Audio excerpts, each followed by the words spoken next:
For this work, I Love Todd Sampson, it was probably about a year's worth of making, both for the theatre maker and for us as the design team. And we came together at key points to actually exchange ideas. So I think we went through a number of potential ideas for that scene that we would then put forth to Michelle, the director, and see how she responded to it. So it was very much a kind of conversation around that. And then as she was fleshing out the work as well, she would feed back into our process. So I think the final work that we put into the space was not what we started with, but it was through that process of conversation and feedback and seeing what worked and what didn't work that we arrived at something that we thought would really create a very interesting scene, support actually for the actors in that scene, for the ideas and the feelings that Michelle was trying to communicate through it. So for this particular work, it was a very large-scale work in Pier 2 and 3. It's an enormous warehouse building on the pier of 2 levels. So Michelle was using all of that. So we had, I think our space was probably at least 10 metres square.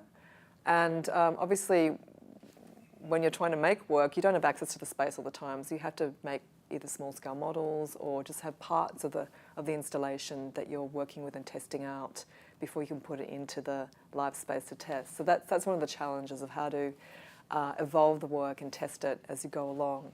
So we did have, because we both work at the university, we were able to have access to some spaces there and some technical support as well. So we did build variations on the work.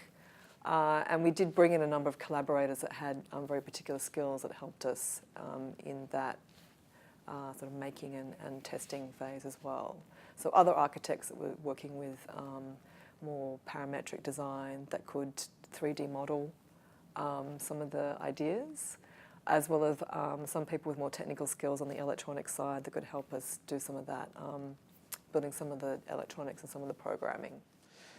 So I guess I use technology in my work in a number of ways. There's just, the really basic thing of, being a media artist working with, gaming and animation and just stuff that I grew up with, I guess, that I have a natural kind of affinity with.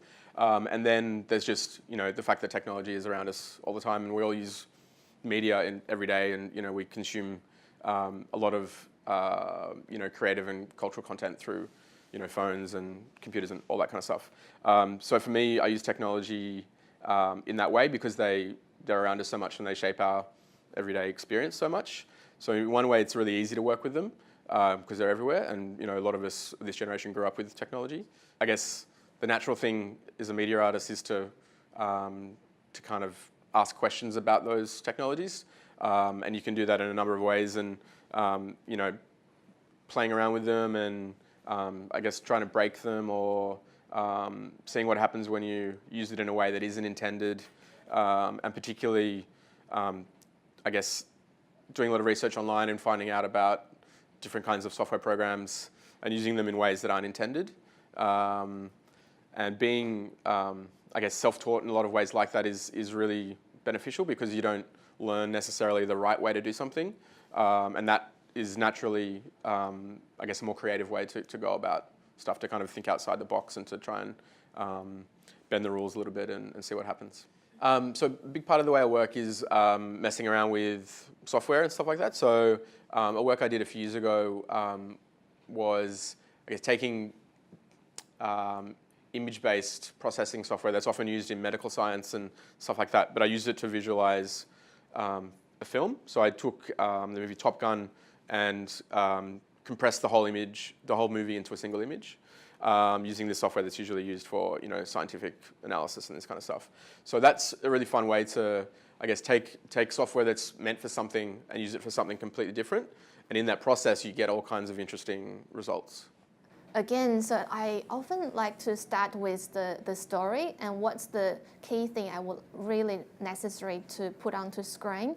So I would brainstorm all the ideas that I could have and what's the technologies available, such as there will be live actions, you can use cameras, hand-drawn, or 3D. There's so many options. So I'll put all these ideas through as many as I can onto the canvas.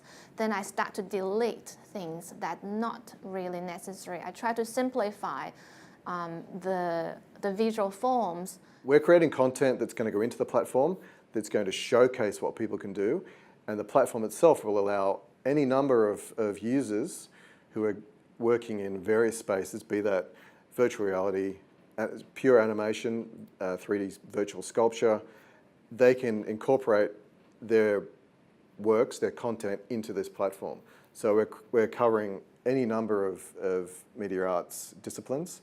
We're creating our own film, 3D virtual reality film with game elements, so it's interactive.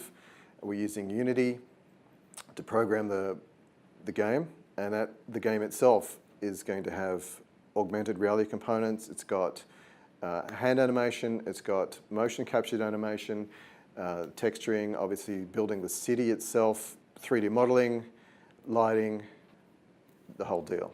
Part of it is developing a new connection with the audience. That's always in flux. I'm always trying to refine that. I'm never quite satisfied with that because afterwards I'll ask them for anecdotal feedback and they'll say, didn't really know what was going on, so I have to work on that. But often they don't know that you're generating the sounds on the fly. So that's something that I'm still working on. But for me, the main thing would be developing a connection with my own body through the instrument, because when you work with computer vision, it's like the body comes to the forefront. You're not wearing a controller.